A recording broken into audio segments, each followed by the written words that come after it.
To R9 నేను Neeraja. Bulletin లో ముందుగా హెడ్లైన్స్ చూద్దాం. కుప్పం కోర్టులో మీడియా సమావేశం నిర్వహించిన కరుణా కుమార్. రాబోయే ఎన్నికలకు సంబంధించి ఏపీ విషయంలో BJP plan B. AP United Front convenor గా జేడి లక్ష్మీనారాయణ నియామకం. డౌన్ పట్టణంలో టీడీపీ నాయకుల భారీ ర్యాలీ. మాదిగ అమరవీరుల ఆశయ సాధన కోసమే ఎంఆర్పీఎస్. బెల్లంపల్లి సిఐ కార్యాలయంలో ఏసీపీ రవికుమార్ మీడియా సమావేశం. ఆలేరులో కేటీఆర్ కు ఘన స్వాగతం పలికిన టీఆర్ఎస్ శ్రేణులు. మేకల సారకపాణి ఆధ్వర్యంలో బీజేపీ జన సంకల్ప యాత్ర. వైభవంగా ముగిసిన శ్రీ శ్రీ చీర్యాల గంగా భ్రమరాంబిక సమేత మల్లికార్జున స్వామి ప్రతిష్టాపన మహోత్సవం. హబ్సిగూడ విద్యుత్ కార్యాలయంలో ఏసీపీ దాడులు.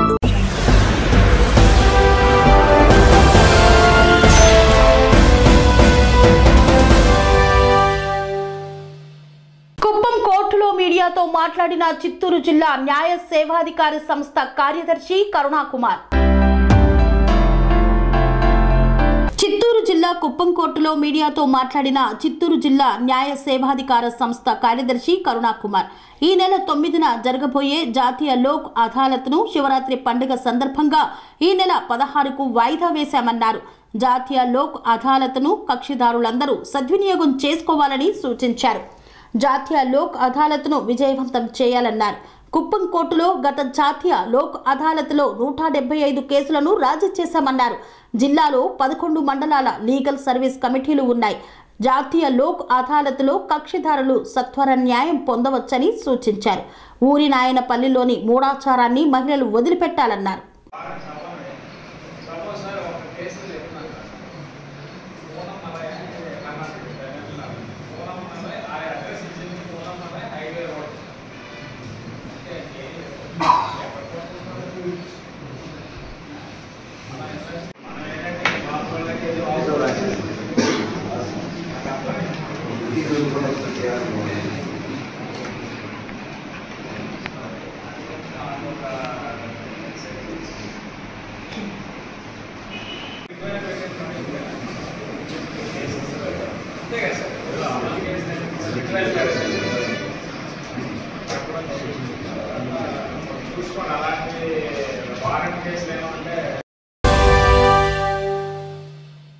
రాబోయే ఎన్నికలకు సంబంధించి ఏపీ విషయంలో బీజేపీ అగ్రనేతలు ప్లాన్ బి అమలు చేయాలని యోచిస్తున్నట్లు సమాచారం.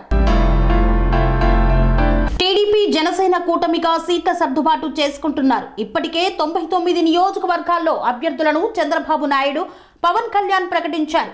మరికొన్ని నియోజకవర్గాలను బీజేపీ కోసమే పెండింగ్ లో పెట్టారు. మొదటి జాబితాను విడుదల చేయడం బీజేపీ అగ్రనేతలపై ఒత్తిడి పెంచడం కోసమే అని పార్టీ వర్గాల సమాచారం. ఢిల్లీకి వెళ్లి అమిత్ షాతో చంద్రబాబు పొత్తు గురించి ఫిబ్రవరి 6వ తేదీన మాట్లాడారు. అప్పటి నుండి ఇప్పటి వరకు పొత్తుపై బీజేపీ ఏమీ తేల్చలేదు. ఒకవైపు జగన్మోహన్ రెడ్డి అభ్యర్థులను ఫైనల్ చేసి సిద్ధం పేరుతో ఎన్నికల ప్రచారాన్ని మొదలు పెట్టేశారు. ఇంకోవైపు పొత్తు విషయంలో బీజేపీ ఏ నిర్ణయం తీసుకుంటుందో తెలియక టీడీపీ జనసేన సీట్ల సర్దుబాటు చేసుకోలేకపోయాయి. పరిస్థితి ఇలాగే ఉంటే నష్టపోవడం ఖాయమన్న నిర్ణయానికి వచ్చిన తర్వాతే కమలనాథులపై ఒత్తిడి తేవడంలో భాగంగానే మొదటి జాబితాను హడావిడిగా రిలీజ్ చేశారు. అయితే ఇదే విషయాన్ని బీజేపీ అగ్రనేతలు అడ్వాంటేజ్ తీసుకోవాలని అనుకున్నారట. మొదటి జాబితా రిలీజ్ విషయం నేపథ్యంలోనే ప్లాన్ బి అమలు చేయాలని డిసైడ్ అయినట్లు సమాచారం. ఇంతకీ ప్లాన్ బి ఏంటంటే టీడీపీతో పొత్తు పెట్టుకుంటే మహా అయితే 15 సీట్లు రావచ్చు. అందులో బీజేపీ ఎన్ని గెలుస్తుందో కూడా తెలియదు. ఈ మాత్రం దానికి టీడీపీతో పొత్తు పెట్టుకునే కన్నా ఒంటరిగానే పోటీ చేసే విషయాన్ని సీరియస్ గా ఆలోచిస్తోంది. వైసీపీ టీడీపీలో టికెట్లు రాని అసంతృప్త నేతలను పార్టీలోకి చేర్చుకుంటే బాగుంటుందనే నిర్ణయానికి కూడా వచ్చిందట. స్వతంత్రంగా 175 సీట్లలోనూ అభ్యర్థులను పోటీకి దింపటమే ప్లాన్ బి అని అర్థమవుతోంది. వైసీపీ ఎమ్మెల్యే కాపు రామచంద్రారెడ్డి బీజేపీలో చేరబోతున్నారు. ఇలాంటి వాళ్ళు చాలా మంది ఉంటారని బీజేపీ అగ్రనేతలు అంచనా వేస్తున్నారు. వైసీపీలోనే 25 మంది ఎమ్మెల్యేలకు టికెట్టు దక్కలేదు. అలాగే టీడీపీలో కనీసం 50 మంది సీనియర్లకు టికెట్లు రావటం లేదు. ఇక జనసేనలో టికెట్లు ఆశించిన చాలా నియోజకవర్గాల్లో భంగపడ్డారు. ఎందుకంటే జనసేన పోటీ చేస్తున్నదే 24 నియోజకవర్గాల్లో. కాబట్టి వైసీపీ, టీడీపీ, జనసేన నుండి బలమైన సీనియర్లను చేర్చుకొని టికెట్లిస్తే ఖచ్చితంగా ప్రత్యర్థి పార్టీలకు మంచి పోటీ ఇవ్వొచ్చని అగ్రనేతలు ఆలోచిస్తున్నారట. మరి చివరకు ఏం జరుగుతుందో వేచి చూడాలి. ఏపీలో జై భారత్ నేషనల్ పార్టీ ఆధ్వర్యంలో కొత్త రాజకీయ కూటమి ఏర్పడింది. ఏపీ యునైటెడ్ ఫ్రంట్ గా దీనికి నామకరణం చేశారు. ఏపీలో జై భారత్ నేషనల్ పార్టీ ఆధ్వర్యంలో కొత్త రాజకీయ కూటమి ఏర్పడింది. ఏపీ యునైటెడ్ ఫ్రంట్ గా దీనికి నామకరణం చేశారు. విజయవాడ ప్రెస్ క్లబ్ లో జై భారత్ నేషనల్ పార్టీ అధ్యక్షుడు జేడి లక్ష్మీనారాయణ ఆధ్వర్యంలో 8 పార్టీల నేతలు సమావేశమయ్యారు. సాధారణ ఎన్నికల్లో పోటీపై చర్చించారు. ఈ కూటమికి కన్వీనర్ గా జై భారత్ నేషనల్ పార్టీ అధ్యక్షుడు వివి లక్ష్మీనారాయణను ఏకగ్రీవంగా ఎన్నుకున్నారు. ఈ కూటమిలో liberation Congress party Vijay Kumar, IAS doctor Raghu, coordinator all Telugu ప్రజా పార్టీ శివభాగ్యరావు, ఐఆర్ఎస్ జాతీయ సమసమాజ్ పార్టీ రామయ్య యాదవ్, ప్రజా రిపబ్లికన్ పార్టీ దాసరి చెన్నకేశవులు, స్వతంత్ర జనతా పార్టీ ఆనంద్ కుమార్, పోతిన వెంకటరామారావు, జై భారత్ పార్టీ ప్రధాన కార్యదర్శి నవతరం పార్టీ రాజు సుబ్రహ్మణ్యం తదితర పార్టీలు ఏపీ యునైటెడ్ ఫ్రంట్ లో భాగస్వామ్యమయ్యాయి. ఇక నుండి ఉమ్మడిగా కార్యాచరణను చేపట్టనున్నాయి. డోన్ నియోజకవర్గ టీడీపీ జనసేన ఉమ్మడి కార్యకర్తగా కోట్ల జయసూర్య ప్రకాష్ రెడ్డిని నియమించిన చంద్రబాబు. దీంతో భారీ ర్యాలీ చేపట్టిన అభిమానులు. నంద్యాల జిల్లా డోన్ పట్టణంలో టీడీపీ పార్టీ జాతీయ అధ్యక్షులు నారా చంద్రబాబు నాయుడు డోన్ అసెంబ్లీ నియోజకవర్గ తెలుగుదేశం జనసేన ఉమ్మడి ఎమ్మెల్యే అభ్యర్థిగా కోట్ల జయసూర్య ప్రకాష్ రెడ్డిని ప్రకటించారు. ఈ సందర్భంగా భారీ ర్యాలీ నిర్వహించారు. డోన్ గుత్తి రోడ్డు నందుకల అమ్మ హోటల్ సర్కిల్ నుండి ప్రారంభమైన ఈ ర్యాలీ పాత బస్టాండ్ మీదుగా మధు ఫంక్షన్ హాల్ వరకు కొనసాగింది. అనంతరం ఆత్మీయ సమ్మేళన సభను నిర్వహించారు. ఈ కార్యక్రమానికి ముఖ్య అతిథులుగా మాజీ ఉప ముఖ్యమంత్రి కేఈ కృష్ణమూర్తి, మాజీ కేంద్ర మంత్రి కోట్ల జయసూర్య ప్రకాష్ రెడ్డి, మాజీ మంత్రి కేఈ ప్రభాకర్, మాజీ ఎమ్మెల్యే కోట్ల సుజాతమ్మ మాట్లాడుతూ డోన్ నియోజకవర్గం నుండి వేల సంఖ్యలో పాల్గొన్న తెలుగు తమ్ముళ్లకు, జనసేన సైనికులకు గతంలో ఎన్నో ఏళ్లుగా కేఈ కోట్ల కుటుంబాలు డోన్ నియోజకవర్గంలో ఎంతో అభివృద్ధిగా తీర్చిదిద్దారన్నారు. ఈ 5 సంవత్సరాలలో పాలించిన డోన్ ఎమ్మెల్యే రాష్ట్ర ఆర్థిక శాఖ మంత్రి బుగ్గన రాజేంద్రనాథ్ రెడ్డి కేఈ కోట్ల కుటుంబాలు అభివృద్ధి అనేది ఏమీ చేయలేదని చెప్పుకుంటున్నాడని, మేము చేసిన అభివృద్ధి అనేది డోన్ నియోజకవర్గ ప్రజలను ఎవరిని అడిగినా చెబుతారన్నారు. తెలుగుదేశం పార్టీ అభిమానులు అందరూ విభేదాల్ని పక్కన పెట్టి రాబో ఎన్నికల్లో కోట్ల సూర్య ప్రకాష్ రెడ్డిని అత్యధిక మెజార్టీతో గెలిపించాలన్నారు. రాష్ట్రంలో కూడా నారా చంద్రబాబు నాయుడిని ముఖ్యమంత్రి చేసుకోవాలని పిలుపునిచ్చారు. ఈ కార్యక్రమంలో తెలుగుదేశం పార్టీ, జనసేన పార్టీ నాయకులు, కార్యకర్తలు, మహిళలు తదితరులు పాల్గొన్నారు. మాదిగ అమరవీరుల ఆశయ సాధన కోసమే ఎంఆర్పీఎస్ పనిచేస్తుందన్న వంగపల్లి. మాదిగ అమరవీరుల ఆశయ సాధన కోసమే ఎంఆర్పీఎస్ పనిచేస్తుందని ఎంఆర్పీఎస్ టీఎస్ రాష్ట్ర అధ్యక్షులు వంగపల్లి మాదిగ పేర్కొన్నారు. వర్గీకరణ కోసం తమ ప్రాణాలను అర్పించిన రోజును పురస్కరించుకొని ఎంఆర్పీఎస్ అమరవీరుల చిత్రపటాలకు విద్యానగర్లోని ఎంఆర్పీఎస్ రాష్ట్ర కార్యాలయంలో వంగపల్లి నివాళులు అర్పించారు. వంగపల్లి శ్రీనివాస్ మాట్లాడుతూ మాదిగ రిజర్వేషన్ పోరాట సమితి ఏబీసీడీ వర్గీకరణ సాధన లక్ష్యంగా పనిచేస్తుందని తెలిపారు. అన్ని పోరాటాలకు ఎంఆర్పీఎస్ స్ఫూర్తినిచ్చిందని తెలిపారు. ఏబీసీడీ వర్గీకరణ కోసం ఎంఆర్పీఎస్ పోరాటాలను ఉధృతం చేస్తుందన్నారు.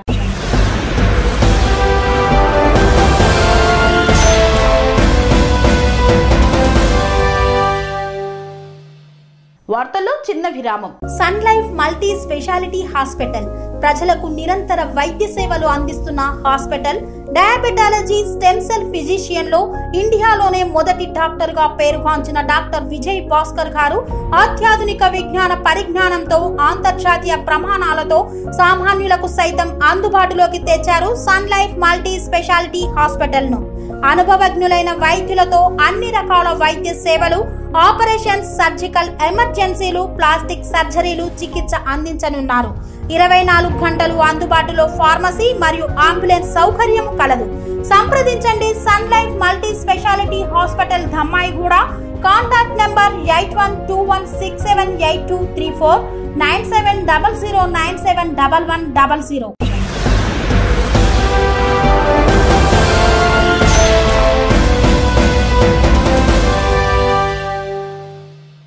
తిరిగి వార్తలకు స్వాగతం. బెల్లంపల్లి రూరల్ సిఐ కార్యాలయంలో ఏసీపీ రవికుమార్ మీడియా సమావేశాన్ని నిర్వహించారు. మంచిర్యాల జిల్లా బెల్లంపల్లి రూరల్ సిఐ కార్యాలయంలో ఏసీపీ రవికుమార్ మీడియా సమావేశాన్ని నిర్వహించారు. కన్నపల్లి మండలం సాలిగామ గ్రామంలో ఆస్తి కోసం అత్తమామలను గన్తో ఫైర్ చేసి బెదిరించిన నిందితుడు గోమాస నరేందర్ను అరెస్టు చేసి కేసును చాకచక్యంగా ఛేదించిన బెల్లంపల్లి డివిజన్ పోలీసులు. నిందితుడి నుండి 9mm పిస్టల్ను, 6 బుల్లెట్లను, ఒక బైకు, సెల్ ఫోను స్వాధీనం చేసుకున్నారు. నిందితుడు నరేందర్కి సహకరించిన వ్యక్తి కోడి మహేష్ పరారీలో ఉన్నట్లు ఏసీపీ రవికుమార్ వెల్లడించారు. ఏసీపీ రవికుమార్ కేసుపై మాట్లాడారు. మాల గురుచాలకు చెందిన గోమాస నరేందర్ 8 సంవత్సరాల క్రితం శాలిగామ గ్రామానికి చెందిన గోలేటి శంకర్ పెద్ద కుమార్తె బేబీని వివాహం చేసుకున్నారు. వారు కరీంనగర్ జిల్లా నగనూరు గ్రామంలో నివసిస్తూ నరేందర్ పేపర్ ప్లేట్స్ తయారు చేసే కేంద్రంలో, భార్య బేబీ ప్రైవేట్ ఆసుపత్రిలో నర్సుగా విధులు నిర్వహిస్తుంటారు. నరేందర్ భార్య బేబీని తరచుగా అదనపు వరకట్నం తేవాలంటూ ఒత్తిడి చేసేవాడు. నిందితుని మామకు ఉన్న భూమిని పంచి ఇవ్వాలంటూ మామని, భార్యని ఒత్తిడి చేశాడు. కానీ మామ భూమిని పంచి ఇవ్వటానికి నిరాకరించాడు. గత సంవత్సరంలో నిందితుడు నరేందర్ మామ శంకర్ పై దాడి యత్నం చేయబోతే ఆపే క్రమంలో అక్కడ నరేందర్ పై కుటుంబ సభ్యులు దాడి చేశారు. మనసులో పెట్టుకున్న నరేందర్ తన మామ భూమి పంచివ్వట్లేదని మామ శంకర్ ని ఏదో ఒకటి చేయాలని నిర్ణయించుకొని తన స్నేహితుడు మహేష్ తో కలిసి బైక్ పై బయలుదేరి సాలిగామ గ్రామం చేరుకున్నాడు. నరేందర్ వచ్చిన విషయం తెలుసుకొని మామ ఇంటి డోర్ను గట్టిగా పెట్టాడు. నరేందర్ సంభాషించే మాటలు వింటున్నాడు. నరేందర్ తన స్నేహితులతో ఇదే చివరిది అంటూ మాట్లాడసాగాడు. ఇంటి వెనక డోరులో నుండి పారిపోతున్నటువంటి అత్తమామలపై నరేందర్ తనతో తెచ్చుకున్న 9mm పిస్టల్ తో 2 రౌండ్ల కాల్పులు జరిపాడు. ఒక్కసారిగా గ్రామంలో ఉద్రిక్త వాతావరణం ఏర్పడింది. గ్రామ ప్రజలు సంఘటనా స్థలానికి చేరుకునే లోపే నిందితులు గోమాస నరేందర్, కోడి మహేష్ పరారీ అవుతున్నారు. ఇట్టి విషయం తెలుసుకున్న ACP Ravikumar, Bellampalli division police సిబ్బంది, rural CI Afzal Uddin, SI Naresh, SI Ashok తో కలిసి చాకచక్యంగా కేసును ఛేదించి నిందితుడు నరేందర్ ని అరెస్టు చేశారు. నిందితునికి సహకరించిన వ్యక్తి కోడి మహేష్ పరారీలో ఉన్నాడు. కేసును ఛేదించిన పోలీస్ సిబ్బందిని ఉన్నత అధికారులు అభినందించారు. నేరస్తుడు గోమాస నరేందర్ అతని మాలగురిజాల గ్రామం, బెల్లంపల్లి మండలం మాలగురిజాల గ్రామం. 8 సంవత్సరాల క్రితము అతనికి కన్నపల్లి మండలం సాలిగామ గ్రామానికి చెందినటువంటి గోలేటి శంకర్ యొక్క కూతురు నుంచి పెళ్లి చేస్తారు. 8 సంవత్సరాల క్రితం. ఆమె పేరు బేబీ. సో ఆమె వృత్తిరీత్యా నర్సు. పెళ్ళైన వెంటనే వాళ్ళు కరీంనగర్ వెళ్తారు. 2 భార్యాభర్తలు కరీంనగర్ వెళ్ళి ఆమె స్టాఫ్ నర్సుగా పనిచేస్తుంది. నరేందర్ ఈ విస్తరాకులు తయారు చేసేటువంటి ఒక ఇండస్ట్రీలో అతను వర్క్ చేస్తాడు. ఈ క్రమంలో పెళ్ళైనప్పుడు అతనికి అత్తవారు కట్నంగా డబ్బులు అడిగితే అప్పుడు మాకు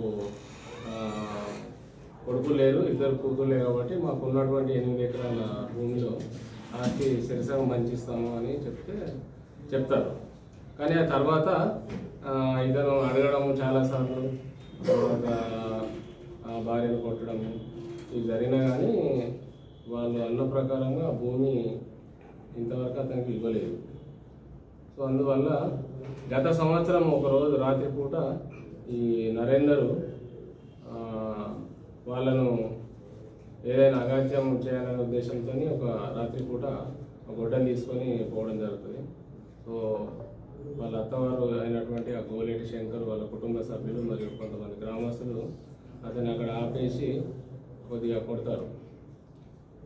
కొట్టడం వల్ల అది బాగా మనసులో పెట్టుకుంటాడు అదొకటి. తర్వాత ఈ 8 సంవత్సరాల నుంచి వాళ్ళు ఆస్తి ఇస్తామన్నారు, ఇస్తలేరని చెప్పేసి బాగా మనసులో పెట్టుకొని తర్వాత ఇంకొకటి ఏమైందంటే ఈ గోలేటి శంకర్ ఎవరైతే వాళ్ళ చిన్న కూతురు చిన్నాళ్ళని అతని బొత్తపల్లికి ఇస్తారు. వాళ్ళ చిన్న కూతుర్ని అదే మండలానికి సంబంధించి. సో అతన్ని దత్త తీసుకుంటారు. ఒక దత్త తీసుకుంటే చిన్నాళ్ళుడికి 2 పాలు, పెద్దాళ్ళుడికి 1 పాలు ఇస్తాము మాకు ఉన్నటువంటి ఆస్తులు అనేసరికి ఇతను ఇంకా ఈ నేరస్తుడైనటువంటి గోమస నరేందర్ ఆస్తి అంతా చిన్నోళ్ళకి పోతుంది, నాకు కూడా ఇంతవరకు ఏం చేయలేదని చెప్పి వీళ్ళ మీద పగ పెంచుకుంటాడు. సో సుమారు ఒక 6 months క్రితం ఇతను పనిచేసే ఫ్యాక్టరీలో ఈ బీహార్కు సంబంధించినటువంటి ఒక రవీందర్ అని అతను మేడిగడ్డ సందర్శనకు వెళ్తూ ఆలేరుకు చేరుకున్న కేటీఆర్ కు ఘన స్వాగతం పలికిన బీఆర్ఎస్ నాయకులు. బీఆర్ఎస్ వర్కింగ్ ప్రెసిడెంట్ కేటీఆర్ నేతృత్వంలో బీఆర్ఎస్ పార్టీ ఎంపీలు, ఎమ్మెల్సీలు, ఎమ్మెల్యేలు, మాజీ ఎమ్మెల్యేలు, మాజీ ఎమ్మెల్సీలు, ప్రజాప్రతినిధులు 150 మందితో మేడిగడ్డ సందర్శనకు వెళ్తున్న సందర్భంగా మార్గ మధ్యంలో ఆలేరు బైపాస్ జంక్షన్ వద్ద బీఆర్ఎస్ పార్టీ స్థానిక మాజీ ఎమ్మెల్యే గొంగిడి సునీత ఆధ్వర్యంలో కేటీఆర్ కి కుంకుమ తిలకం దిద్ది శాలువాతో సన్మానించి ఘన స్వాగతం పలికారు. ఈ కార్యక్రమంలో ఆలేరు నియోజకవర్గ పార్టీ శ్రేణులు, మహిళలు, కార్యకర్తలు పాల్గొన్నారు.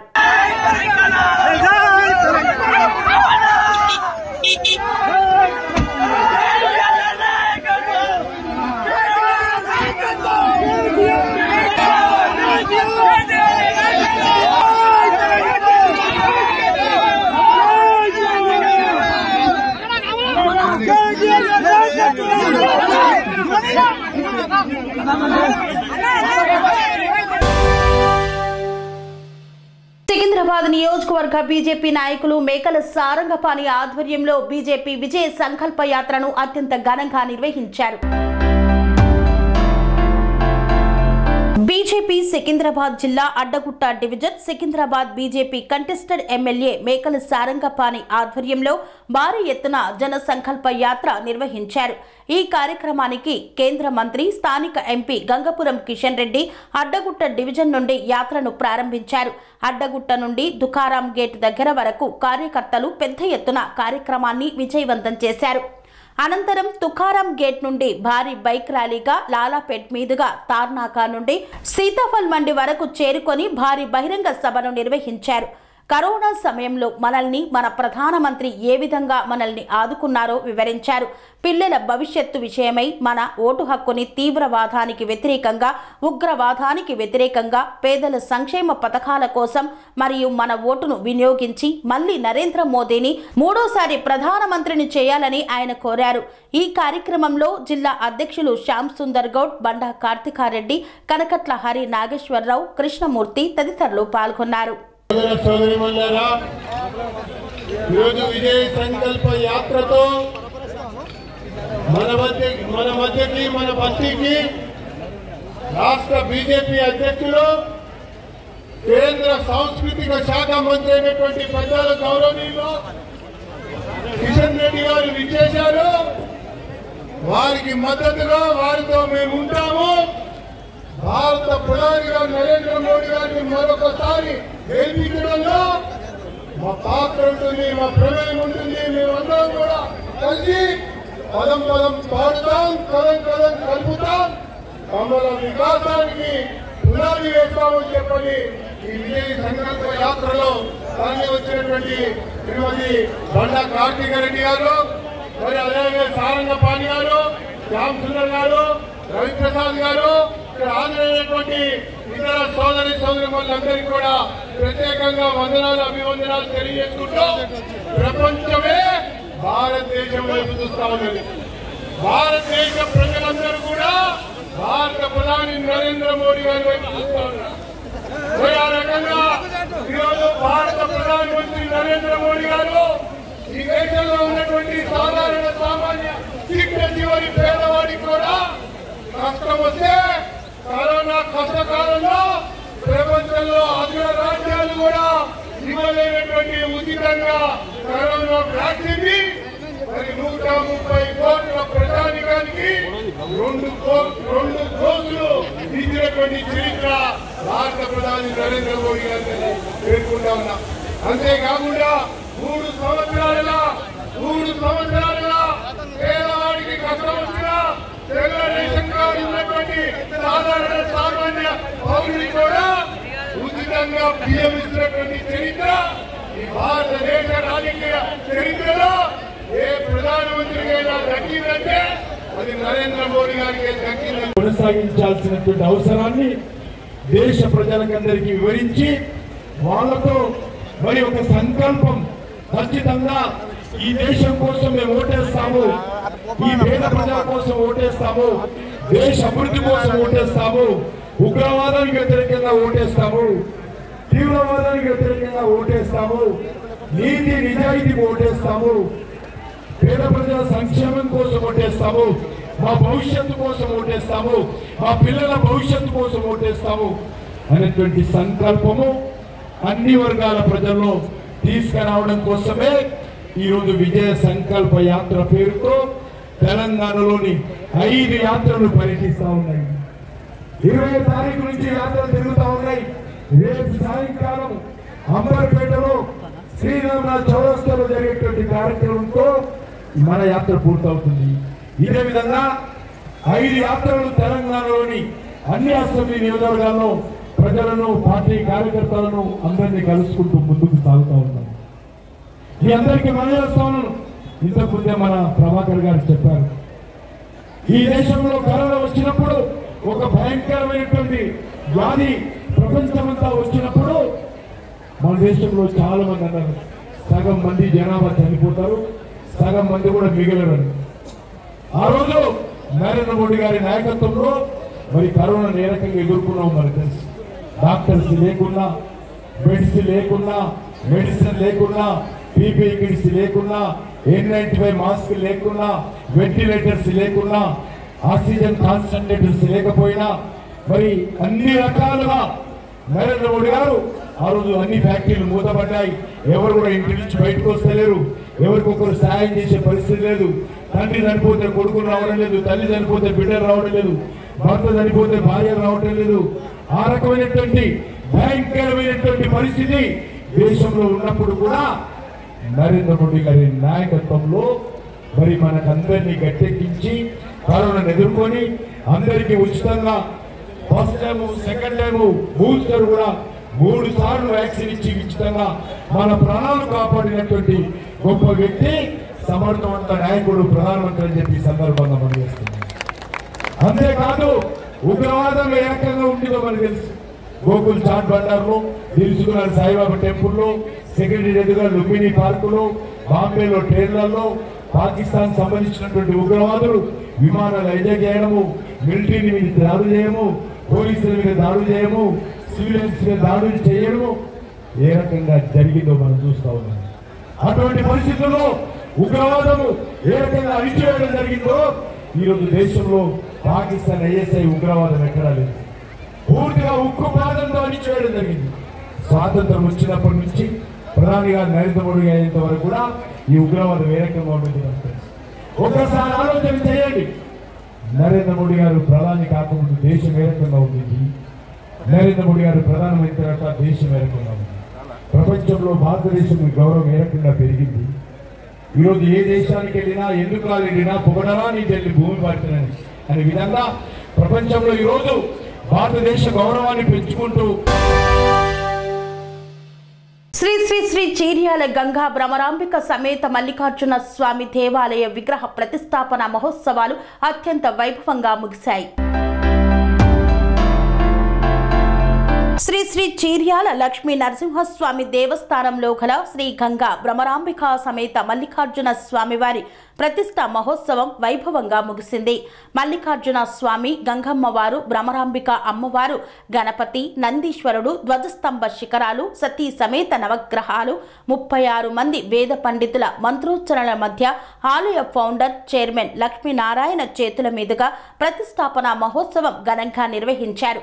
మహాపూర్ణాహుతి, త్రిశూల స్నానం, శివలింగ ప్రతిష్ఠ అనంతరం స్వామివారికి 5 నదీ జలాలతో కుంభాభిషేకం, పంచామృతాలు మరియు వివిధ రకాల పండ్ల రసాలతో స్వామివారికి మొదటి అభిషేకం ఆలయ ఫౌండర్, చైర్మన్ మల్లారపు లక్ష్మీనారాయణ ఆధ్వర్యంలో నిర్వహించారు.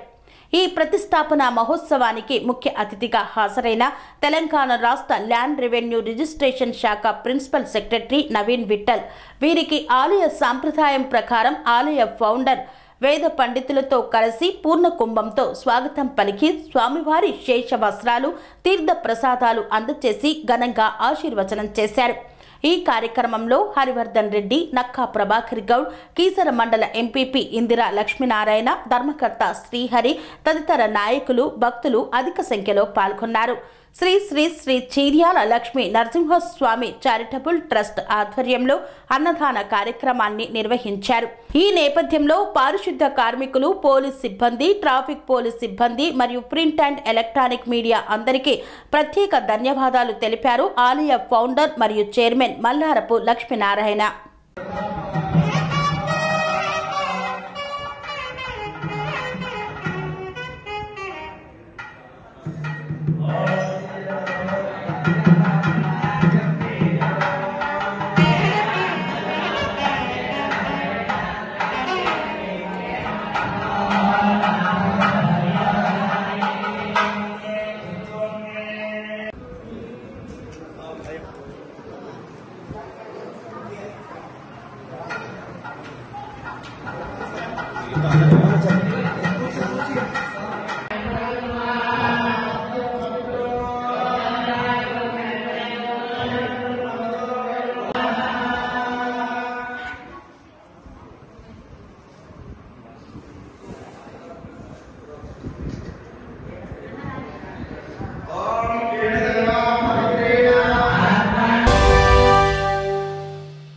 హబ్సిగూడ విద్యుత్ కార్యాలయంలో ఏసీపీ అధికారులు దాడులు నిర్వహించారు. ఏసీపీ దాడుల్లో అధికారి పట్టుబడ్డాడు. హబ్సిగూడ విద్యుత్ కార్యాలయంలో ఏసీపీ అధికారులు దాడులు నిర్వహించారు. ఏసీపీకి చిక్కిన account officer, junior accounts officer సామ విజయసింహారెడ్డి 35,000 రూపాయలు లంచం తీసుకుంటూ రెడ్ హ్యాండెడ్ గా ఏసీపీకి పట్టుబడ్డాడు. అతన్ని అరెస్టు చేసి నాంపల్లి ఏసీపీ కోర్టులో హాజరుపరిచారు.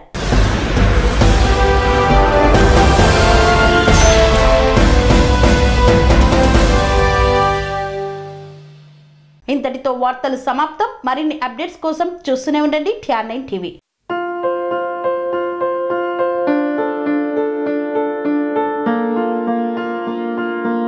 ప్రతి ఒక్కరికి అందుబాటు ధరలో అత్యాధునిక హంగులతో సర్వాంగ సుందరంగా ఆర్ఆర్ గార్డెన్ ఫంక్షన్ హాల్ మీ ఇంట జరిగే వివాహాలకు, పుట్టినరోజు వేడుకలకు, రాజకీయ పార్టీ కార్యక్రమాలకు, కార్పొరేట్ కాన్ఫరెన్సులకు, విందు వినోదాలకు అద్భుతమైన ప్రదేశం ఆర్ఆర్ గార్డెన్ ఫంక్షన్ హాల్. ఆహ్లాదకరమైన వాతావరణంలో విశాలమైన వివాహ వేదిక, సువిశాల పార్కింగ్ సౌకర్యంతో అందుబాటు ధరలో ఆర్ఆర్ గార్డెన్ ఫంక్షన్ హాల్. మీ ఇంట జరిగే ఏ శుభ కార్యానికైనా అతి తక్కువ ఖర్చుతో గ్రాండ్ గా సెలబ్రేట్ చేసుకునేందుకు అనువైన ప్రదేశం ఆర్ఆర్ గార్డెన్ ఫంక్షన్ హాల్. మా address Aler to Kolanupaka road, Yadadri Bhuvanagiri జిల్లా. బుకింగ్ కొరకు సంప్రదించాల్సిన ఫోన్ నెంబర్ 8555993450 మరియు 8125847432.